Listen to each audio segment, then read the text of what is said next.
You've thought about it before. Not seriously, just for a second. What if you didn't die? What if the number on your birthday cake kept climbing? 80, 120, 200, 500, and your body just kept going. No expiration date, no countdown, just time, endless time. It sounds like the answer to everything. It isn't, and by the end of this, you're not going to want it anymore. Not because immortality is impossible, but because of what the science, the psychology, and the mathematics of an endless life actually reveal about what it would do to you. Not to humanity, to you, specifically. Let's start with what you actually mean when you say you want to live forever. Because most people don't mean they want to be old forever. They mean they want to be healthy forever. Strong, sharp, the way you feel on a good day at 28 or 35, or whatever age felt best. Frozen there indefinitely. That version of immortality has a name in science. Researchers call it biological immortality or negligible senescence, a state where your cells stop accumulating damage the way they normally do, where aging essentially flatlines. It sounds like science fiction. But there are organisms on this planet that already live this way. The Hydra, a tiny freshwater animal, less than half an inch long, shows no measurable increase in mortality rate as it ages. A team at the University of Kiel studied 2,256 Hydra over an 8-year period. The conclusion was straightforward. Under the right conditions, a Hydra does not age. Then there's Turritopsis dohrnii, a jellyfish. When it reaches the end of its natural lifespan, it reverts, biologically, back to its juvenile state and starts over. Scientists call it the only known potentially immortal animal. So biological immortality is not a fantasy. It exists. The question is what it would actually mean for a human being living inside it. And that question has an answer. Several answers. None of them are what you expect. There's one specific psychological effect of immortality that researchers have identified, something that would begin quietly in the first few decades and then accelerate into something that would fundamentally alter what it means to be you. We'll get there. The first thing immortality would do is change your relationship with time.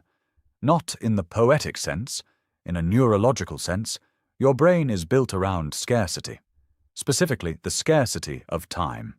This is not philosophy, it's measurable cognitive architecture. A landmark study from Stanford, led by psychologist Laura Carstensen, identified something called socio-emotional selectivity theory. The core finding: humans become more emotionally intelligent, more present, more focused on meaningful relationships as they perceive their time horizon shrinking.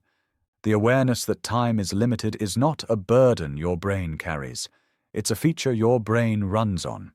When people are told they have a terminal diagnosis, something shifts. Priorities clarify. Relationships deepen. Petty conflicts dissolve. Researchers have documented this consistently across cultures. The psychological sharpening that comes from confronting a finite end. Now remove the end.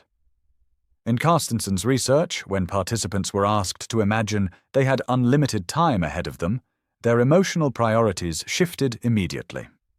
They became more interested in meeting new people than deepening existing relationships. More focused on acquiring information than on experience. Less emotionally present. They became, in measurable terms, less wise. Your mortality is not just a biological fact.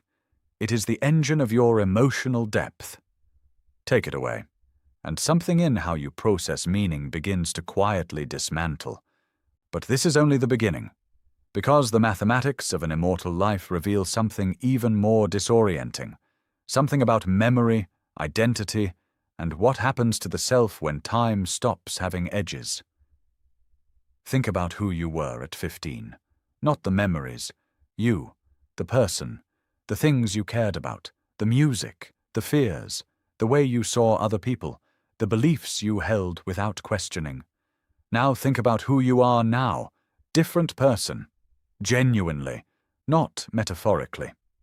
Psychologists call this the end of history illusion, a phenomenon documented in a 2013 Harvard study covering over 19,000 participants across all age groups. Every single age group, from teenagers to people in their 60s, believed they had changed enormously in the past decade, but would change very little in the next one. We are always, at every age, convinced we have finally become who we are. Now stretch that across 500 years. The person you are at 500 would look back at the person you are today the way you look back at your 15-year-old self.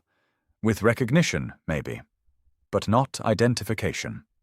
Which raises a question nobody asking for immortality actually asks. Which version of you lives forever? The you of today? The you of 200? They won't be the same person. They won't share values, beliefs, relationships, or possibly even language. The self is not a fixed object that time preserves. It's a process, a continuous rewriting. Immortality doesn't preserve you. It replaces you.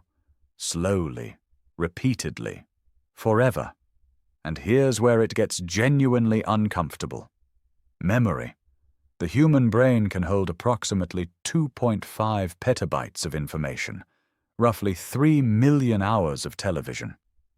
That sounds like a lot. It isn't. Not for an immortal. Your brain doesn't store memories like a hard drive stores files. It stores them reconstructively. Each time you recall a memory, you're rebuilding it from fragments, updating it slightly, then resaving the updated version. Memories degrade. They shift. They merge with other memories. Over a normal human lifespan, this process is mostly invisible. You lose some details. You misremember some events. It's manageable. Over 500 years? Neuroscientists who study long-term memory consolidation describe what would happen as almost inevitable cognitive erosion.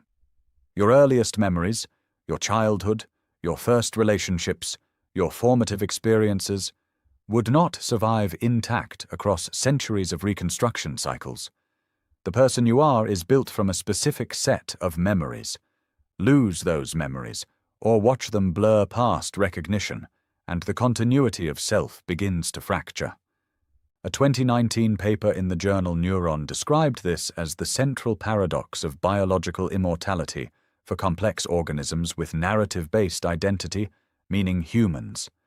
The longer you live, the more you accumulate. But the longer you live, the more the foundation of who you are erodes beneath the accumulation. You would remember thousands of years of events, and forget the specific afternoon when you first understood what love was. But there's a layer beneath even this. Something about boredom that the philosophy of immortality almost always gets wrong, and gets wrong in a way that would matter more than anything else we've covered. Philosophers have argued about immortality and boredom for centuries. The common assumption is that boredom is just a scheduling problem. If you live forever, you simply need more things to do, more places to go, more experiences to collect. That assumption is wrong, and the reason it's wrong comes from neuroscience, not philosophy. Your brain's reward system, the dopamine architecture that drives motivation, pleasure, and the desire to pursue new experiences, is built on contrast. The pleasure of a meal comes partly from hunger. The relief of rest comes from exhaustion. The joy of reunion comes from absence. Your brain measures experience relative to a baseline, and it updates that baseline constantly. This is called hedonic adaptation, and it is relentless. Studies on lottery winners found that within 18 months of winning, their reported daily happiness had returned almost exactly to pre-lottery levels. The extraordinary had become ordinary. The baseline had reset. Now apply that to eternity. Every experience, no matter how rare, how beautiful, how profound, would eventually become baseline. Not because you'd stop caring, because your brain's reward architecture would recalibrate around it. You would travel to every country. They would become ordinary. You would master every skill. They would become ordinary. You would watch civilizations rise and fall. That too would become ordinary.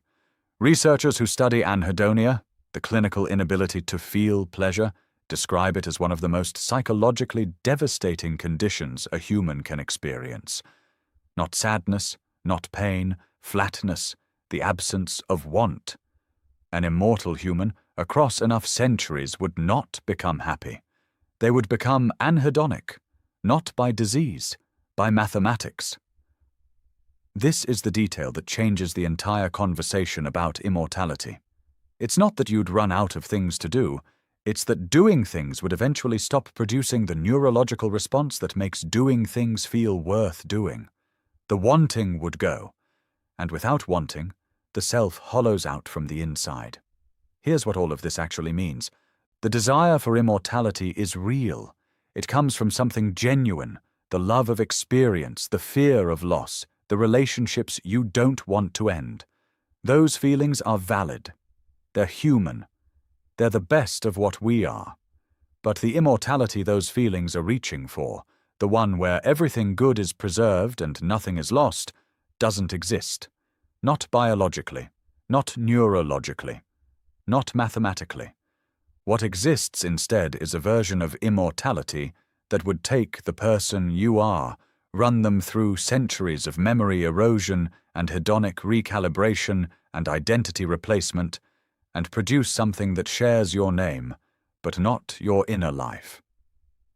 There's a concept in philosophy called the ship of Theseus. If you replace every plank in a ship, one by one, until no original material remains, is it still the same ship? You already are the ship of Theseus. Every cell in your body is replaced over years. Every belief you hold has been revised. Every memory has been reconstructed. You are not the person you were at 10. You are not the person you were at 20. You will not be the person you are now at 60. Mortality is not the interruption of the self. It is the boundary that gives the self its shape. The philosopher Bernard Williams wrote something in 1973 that researchers in psychology and neuroscience have spent decades inadvertently proving. He said that a genuinely immortal life would not be a longer version of your life. It would be a different kind of existence entirely, one that the you of today would not recognize as yours. He called it tedium. But that word is too small for what the science actually describes. It isn't boredom, it's the slow dissolution of everything that makes experience feel like it belongs to someone. You've thought about it before. What if you didn't die? Now you have a different answer. Not because life isn't worth wanting more of. It is. The people you love, the mornings that feel right, the work that means something, all of it worth wanting. But the wanting is possible because of the ending. The love is sharp because it's finite. The morning matters because there are only so many of them. The science doesn't say your life is too short. It says your life is exactly the right length to be a life. What you do with the specific number of mornings you have, that's the only question that was ever worth asking. There's a video on this channel that connects directly to something we touched on today, the neuroscience of how humans actually experience time and why the last years of a life are often reported as the most meaningful, not despite having less time, because of it. If you want the science without the noise, one video a week, that's what this channel is. Subscribe if that's what you're here for.